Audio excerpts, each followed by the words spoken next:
The Nintendo Switch 2 is on the horizon and anticipation is sky high, not just for the new games, but for what it means to hackers and homebrew enthusiasts. The original Switch became infamous in hacking circles for how quickly it fell to exploits, leading to a thriving homebrew scene and rampant piracy early in its life. Now the big question is, will history repeat with the Switch 2 or will Nintendo lock this system down tight? In this overview, we'll dive into everything we know about the Switch 2's hardware and OS, its expected security features, the homebrew community's early analysis, and how Nintendo might counter the inevitable cat and mouse game of exploits and piracy. Hey everyone, my name is Yu and this is Better Gaming. Locking it down, Switch 2 security versus the original Nintendo learned hard lessons from the original Switch security failings. The 2017 Switch was famously cracked wide open within its first year on the market, thanks largely to a flaw in the Nvidia's Tegra X1 chip's boot ROM. This was the exploit codenamed fusi-jali, essentially a hardware bug that allowed hackers to run unsigned code via USB recovery mode, and it was unpatchable via software. Only a new hardware revision could fix it.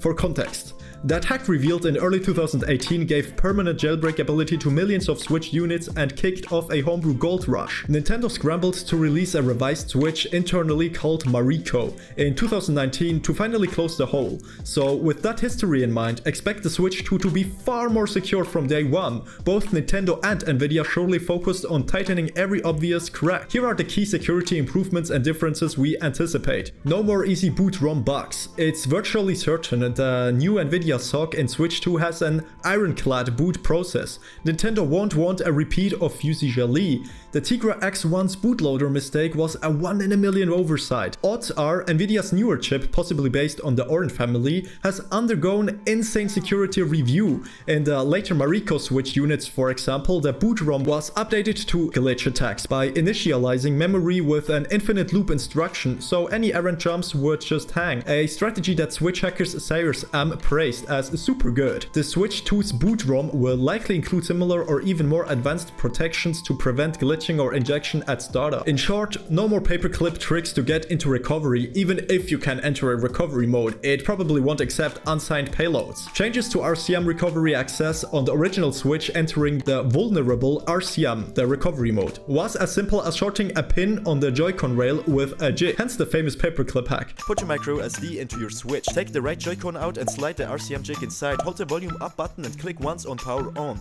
Connect your Switch with your PC, then click on inject with Tegra RCM. Congrats, your Switch is jailbroken. With the Switch 2 design showing magnetic Joy-Cons, attachments and different connectors, that specific hardware entry point may be gone entirely. Joy-Cons now use a physical plug or wireless connection that won't expose the equivalent of that pin typically used for RCM. The old short pin 10 to ground method is likely extinct on Switch 2. Even if a recovery mode exists, it might require a different button combo that isn't as easily hijacked, and without a bug like Tegra's, recovery might be locked on signed code only. Stronger OS kernel and firmware security. The Switch operating system Horizon was actually quite secure. Most of the major exploits early on were in the bootloader or Nvidia's libraries, not the Nintendo OS itself. Hacker Cyrus M, who helped create the Atmosphere custom firmware, even stated he believes the Switch secure monitor microkernel had zero security bugs. That's a testament to Nintendo software security prowess. For Switch 2, we expect Nintendo to double down, likely using an updated OS with modern mitigations like hypervisor or virtualization to isolate processes. Rumors of Horizon OS 2.0 suggest a design where even if a game or old Switch title running in backwards combat mode is compromised, it can't easily break out into the system's layer. The OS will also enforce code signing and integrity checks at every stage. Basically, the firmware will be at least as hardened as the later Switch versions, which to this day have had no publicly known software jailbreak without a Modchip. Encrypted and authenticated everything. Expect all content on the Switch 2, from the firmware to game cartridges to save data, to be encrypted and tied to the hardware. The original Switch already did this in an extent. It uses encrypted storage and per-game encryption keys. The Switch 2 will likely use an advanced security coprocessor. Nvidia's Tegra line includes a security engine for cryptographic operations. This means things like the NAND, internal storage, being encrypted so you can't just clone a disk image to another Switch, and bootloader storage is verified by digital signatures. The goal is to leave no easy avenue for hackers, no loose file systems to prod at, no debug interfaces left open, and certainly no forgotten beast mode debug keys looking at you, 3DS and Wii days. Hardware exploits will be tough. The agreement in the homebrew community is that if when Switch 2 gets hacked, it won't be as simple as a software exploit. Save money is on a Modchip. That implies needing a hardware attack like glitching the CPU or messing with voltages timings to bypass security, similar to how hackers eventually hacked patched Switch units with Modchips that perform fault injection. The Switch 2's design might include countermeasures against this. For example, chips could be packed in epoxy or have sensors to detect tampering. Even if glitch hack is possible, it requires significant skill and hardware, far from the days of sliding a jig and running a program. Nothing is unhackable in theory, but Nintendo will aim to make the barrier to entry extremely high. The Switch 2 is expected to launch more like the PlayStation 5 and Xbox Series consoles, with robust security that could take hackers years to fully crack, if ever. Nintendo and Nvidia have had nearly 8 years since designing Tegra X1 to improve their approach. All known vulnerabilities from the Switch era will be patched or mitigated in the new hardware. This doesn't mean the Switch 2 will be sealed forever. History shows dedicated hackers will eventually find a way, but day one exploits or freebies like Fusey Jelly are highly unlikely. The cat and mouse game will enter a new, more difficult phase for the modding community. Hacker and homebrew community. But despite the expected security upgrades, the homebrew community is already abuzz with speculations and plans for the Switch 2. These are the folks who live for the challenge of cracking consoles, and the Switch 2 is the shiny new target on the horizon. Here's what prominent voices and community members are saying. Nothing is unhackable, much less unmoddable. It depends on the willpower of those who are capable. This quote from a veteran member on GBA Temp sums up their sentiment. Hackers are confidently that eventually an exploit will be found for the Switch 2. It's more a question of when and how. There's an almost traditional belief in the console hacking scene that given enough time and talent, every system fails. So enthusiasm remaining high even if patience will be needed. Likely path, Modchips or glitches. Many in the community predict that hardware Modchip solution will be the first viable route into the Switch 2, if not the only route, at least early on. This mirrors what happened with the later model Switches, Mariko and OLED models, where hacker couldn't soft mod them easily and instead resorted to glitching hardware mods like the Half-Life Modchip. On forums, people are already discussing possibly glitch attacks, vectors for Switch 2, for instance exploiting the faster NVMe based SD card interface or other subsystems. One speculative idea is that if the Switch 2 supports microSD Express PCIe interface, maybe a crafted device could manipulate that to execute code. It's all theory crafting at this stage, but it shows the community is thinking hardware. In general, the expectations is if you want homebrew on Switch 2, you might eventually be soldering a chip or using some hardware hack, not just running an app. Respected hackers views Cyrus M, one of the lead developers of Atmosphere, custom firmware and a key figure in Switch hacking, has expressed both admiration for Nintendo security and doubt that easy flaws will exist in the new hardware. As mentioned, he believed the original Switch secure monitor had no vulnerabilities to begin with, and he didn't expect a software exploit for the patched Switches. It will surprise me if we manage to hack Mariko, he once said. In Reswitched, the Switch hacking Discord community, there has been chatter that Cyrus M isn't planning a day one pursuit of Switch 2 hacking, partly because it might be fruitless until a flaw is discovered and also perhaps due to burnout from carrying the Switch scene for years. This means the baton might pass to a new generation of hackers or groups when it comes to Switch 2. Still, you can bet Cyrus M and veteran hackers will be analyzing the system under the hood, poking at the OS, looking for any mistakes Nintendo made this time, and sharing insights even if they hold back any exploits until it's safe to release. Community coordination. Back in the Switch version 1 days, multiple teams, Reswitched, Fail Overflow, Team Executor, etc. were all finding bugs and sometimes stepping on each other's toes. For Switch 2, the landscapes is a bit different. Team Executor, the more piracy-focused Modchip team, was dismantled by law enforcement, more on that later, and Reswitched members are less formally organized now. There are smaller groups and lone wolves on forums already starting groundwork. Don't be surprised if an underground private exploit is found but kept secret for a long while. With modern consoles, hackers sometimes sit on vulnerabilities to avoid them being patched too quickly, as happened with the PlayStation 5 where hackers quietly enjoyed kernel exploits for years before disclosure. The Switch 2 might see a similar approach. If someone finds a soft exploit, they might only release it publicly once Nintendo has a patch for a new hardware revision, so that early adopters can have a permanent hack. Interest in emulation and homebrew. The homebrew crowd is very excited at the prospect of a more powerful Switch. purely from a homebrew software perspective. Imagine custom emulators and media players on a Switch 2 that's as strong as the PlayStation 4, retro emulation, 4K video playbacks, maybe even running PC indie games via Linux. However, community members temper that excitement with realism. Without a hack, none of that is possible. There's also the topic of Switch 2 emulation on PC. Ironically, if the Switch 2 isn't hacked, people can't dump the system files necessary for emulators to support it. So the PC emulation scene Yuzu Ryujinx is indirectly dependent on hackers extracting keys, firmwares from a Switch 2 at some point. It's a weird dynamic where both pirates and preservationists are waiting for the first shoe to drop. In other words, the first vulnerability, to really start tinkering with the platform. In essence, the hacking community's mindset is challenge accepted, Nintendo. They know the Switch 2 will be harder to crack, but that only makes it more intriguing. The tone is a mix of respect for Nintendo's expected security, they will probably do a good job locking it down, and determination, we'll find a way in eventually though. As 1GB temp user put it, much like in 2017, I said it then and I'll say it now. Nothing is truly unhackable, it just might not be publicly shared. The cat and mouse continues, quietly for now, until the console is in hand and tools can be unleashed. The Switch 1 versus Switch 2. A tale of two jailbreaks, it's worth looking at how quickly the original Switch was jailbroken and what allowed it versus what's likely different this time around. The Nintendo Switch launched in March 2017. Remarkably, by Mind 2018, hackers had achieved full arbitrary code execution on it. In fact, multiple groups found exploits around the same time, and that was just funny. The critical one was the Tigra X1 bootrom bug Fusijali, disclosed by Kate Temkin from Reswitched, and also utilized by Fail Overflow. They called it SHOF-L2. This exploit was made publicly in April 2018. Because it was a hardware flaw, every Switch manufactured up to that point was vulnerable forever. Hackers didn't even need to find a software hole in the Switch OS. The keys to the kingdom were essentially handed to them via Nvidia's mistake. This feels almost unreal to compare. Previous consoles like the PlayStation 3 took 3 to 4 years to fully crack, and some Xbox One never had a public full exploit in their prime.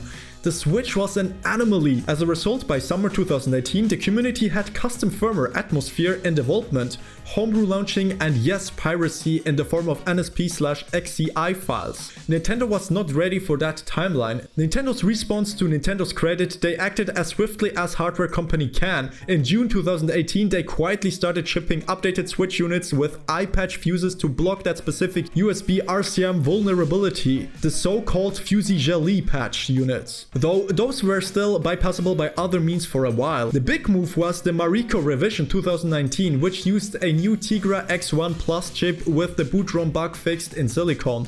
Along with that, newer firmware tightened OS security. From that point on, no soft hacks existed for new Switches.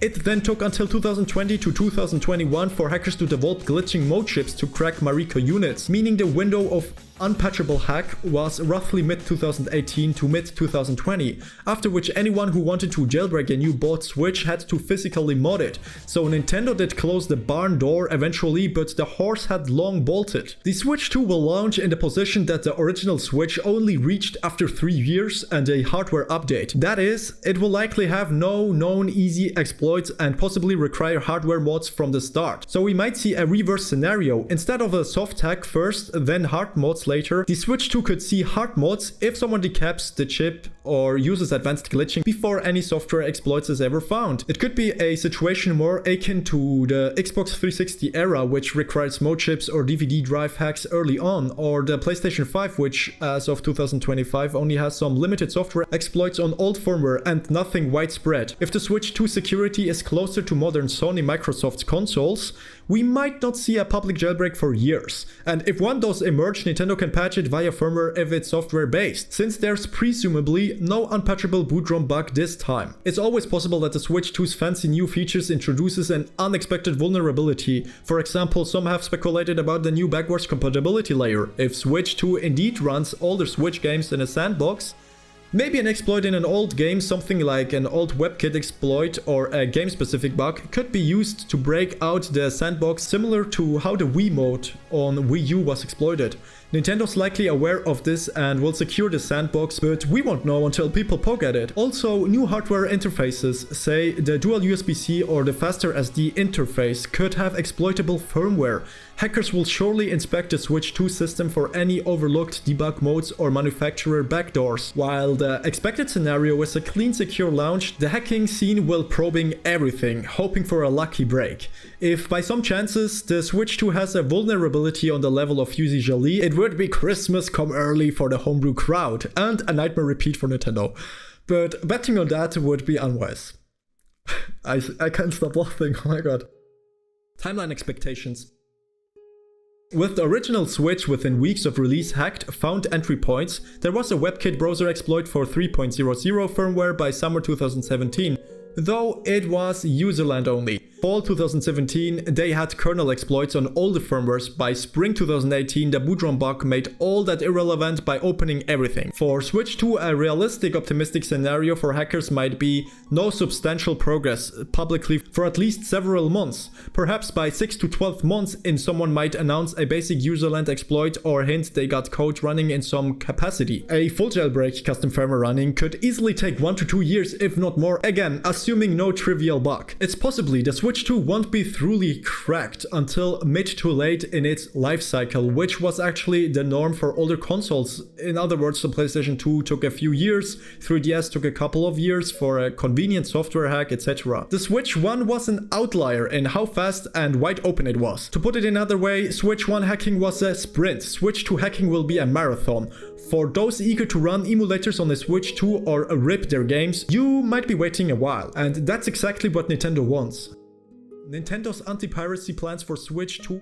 It's no secret that Nintendo has been one of the most aggressive companies in the world when it comes to fighting piracy. With the Switch 2, expect Nintendo to bring an even bigger arsenal of both technology and legal muscle to deter hacking and illegal game sharing. Here's how Nintendo is likely to combat piracy on the Switch 2. Software-based countermeasures.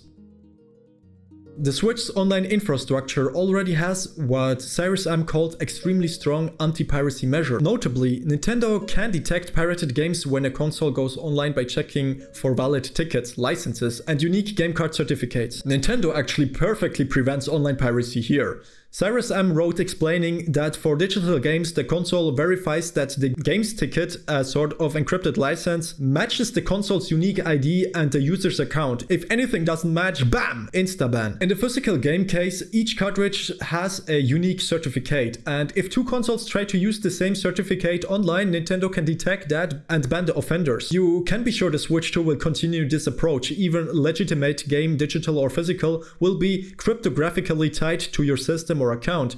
If you try to play a pirated copy online, Nintendo servers will know. This doesn't stop offline piracy, but it heavily discourages it because going online is basically suicide for a hacked console. Many Switch hackers from the first generation kept their modded units completely offline to avoid Nintendo's ban hammer, or just block the servers from Nintendo. Nintendo has even gone a step further by partnering with a third-party DRM solution. In 2022, it was announced that Denuvo, a controversial anti-tamper DRM used on PC games, is now authorized middleware on the Switch. Specifically, a product called Nintendo Switch Emulator Protection became available for developers to use, aiming to prevent Switch games from being easily emulated on PC. This means some Switch and likely Switch 2 games might come with extra DRM that runs checks to ensure the game isn't being run on unofficial hardware or in modified state. If companies adopt this, even if you dump a Switch 2 game, it might refuse to run on an emulator or hacked unit without significant reverse engineering. It's unclear how many games will actually use Denuvo on Switch 2. Denuvo can impact performance, which is critical on a console, but the very fact Nintendo allowed it shows they're exploring every angle to curb piracy and even the emulation of their new system. Robust firmware update and banning policy. Like the Switch and 3DS before it, the Switch 2 will likely require regular firmware updates that not only add features but patch any security holes. Nintendo will vigorously push updates and may even require a system to be on the latest firmware to access online services, as they do now. If an exploit is found and made public, Nintendo will aim to patch it ASAP and might even use telemetry to see if consoles are exploiting it. Expect instant console bans for things like connecting to Nintendo network with unauthorized software or modified game data. The original Switch saw waves of bans for people with custom firmwares who dared to go online, especially if they cheated in games or accessed things they shouldn't. The Switch 2's ban policy will be just as strict, if not stricter, since Nintendo wants to nip piracy in the bud. Secure hardware supply chain. Nintendo has also taken steps to secure the hardware itself from tampering at the factory level. We saw this with the Switch Lite and OLED models. They came with different chips and even tiny changes like removing debug pins, etc. For Switch 2, Nintendo might include measures like silicon unique IDs that ensure each console's keys can be used on another, making cloning hard, or even on-chip mechanisms that detect glitch attempts. Some secure processors can detect abnormal voltage spikes or timings and lock up if an attack is sensed. While details are under wraps, the idea is Nintendo will try to make sure that mass production leaks or hardware Trojans are minimized. They don't want to repeat of someone leaking the boot ROM code or keys, like what happened with the Nvidia leak that revealed the NVN API of the new hardware. So you can be sure every step from manufacturing to retail will have security in mind. Legal enforcement and deterrence. Beyond the tech, Nintendo's legal team, sometimes dubbed the Nintendo Ninjas, will continue to play hardball. We've seen them take down ROM sites, sue individual distributing hacks, and even put hackers in jail. A famous example is Gary Bowser, no relation to Mario's Bowser ironically, of Team Executor, who was part of selling Switch Modchips. He was arrested, sentenced to 40 months in prison and hit with an astonishing 14.5 million in fines. With Switch 2, if any group tries to sell Modchips or piracy enabling devices, Nintendo will come after them aggressively. So the era of openly selling something like SX Pro for Switch 2 is likely over. Any such operations would be deeply underground. Basically, piracy on Switch 2 will carry serious risk, not just of bans, but potentially legal consequences if you're involved in distributing hacks or illicit copies. Online service integration. There's speculation that Nintendo will further integrate the Switch 2 with online services in a way that encourage legitimate use. For example, they might expand Nintendo Switch Online to include more cloud-based features that are hard to replicate on a hacked system, perhaps cloud saves that verify game legitimacy, or a requirement to sign in for certain big games, though an always online requirement for games would be very un-Nintendo, so that's unlikely for single-player content. Still, the idea is to make being online legit attractive and being offline and pirating isolating. If Switch 2 launches alongside a robust online account system, which they already hinted, your Nintendo account carries over to Switch 2. Then your purchases, friends, and cloud saves all tie into that. Losing access due to a ban becomes a big deterrent because you would lose all your eShop purchases and multiplayer access. Nintendo basically says, go ahead, hack for homebrew if you want, but you will be playing alone with whatever you can get working and you will never connect to our services again.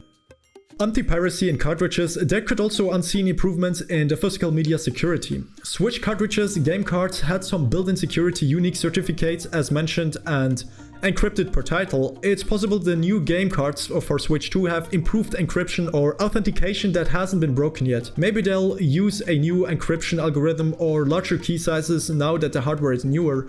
This would make dumping and decrypting games harder until keys are found. If backward compatibility is supported via one slot, the new cards might physically look similar but have different protocols. Some rumors suggest higher transfer speeds. If Nintendo uses something like an updated key management, we know Switch 1 keys were eventually extracted, it might take a while for hackers to dump the new keys needed to decrypt Switch 2 game data. To wrap up, Nintendo's approach with Switch 2 is likely a multi-layered defense, secure hardware design, strong software online checks, and relentless legal pressure. The goal is to delay the widespread piracy that hurt the Switch software sales. Nintendo hates that some people just download hundreds of games on modded Switches.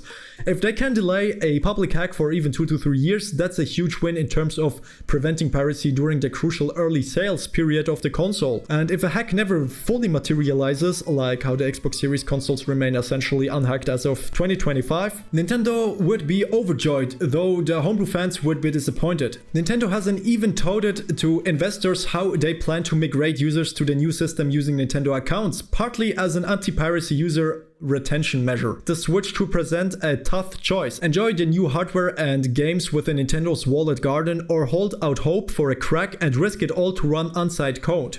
Nintendo is clearly hoping most people choose the former, and they're stacking the deck to make sure piracy on the new console is as inconvenient and unrewarding as possible. It's entering a scene very different from the Wild West days of the original Switch launch. Nintendo is bringing its game insecurity to protect this new console from its fate of its predecessor. On the other side, the console's hacking community is rallying its best and brightest, excited by the challenge and the possibilities that a more powerful Switch offers. It's the classic cat and mouse scenario. As Nintendo builds a higher wall, the hackers sharpen their tools to climb it.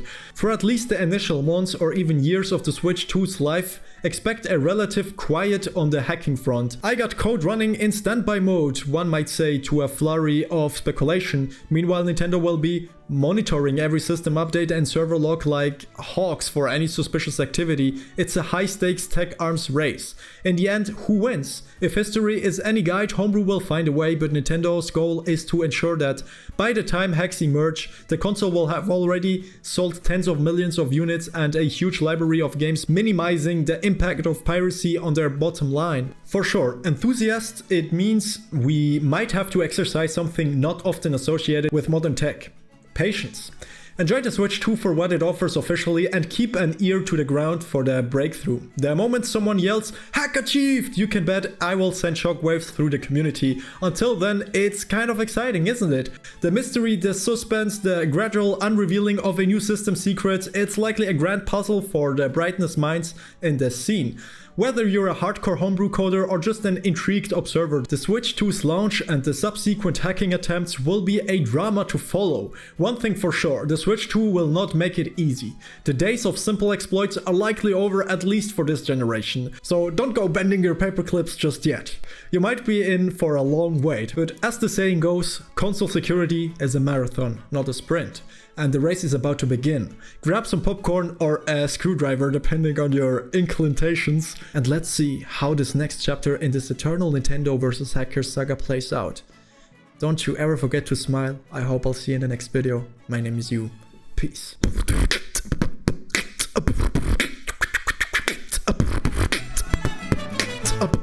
Baila que baila la luna, baila que baila mi amor. Tengo la grande fortuna de estar en tu corazón. Baila que baila la luna, baila que baila mi amor. Tengo la grande fortuna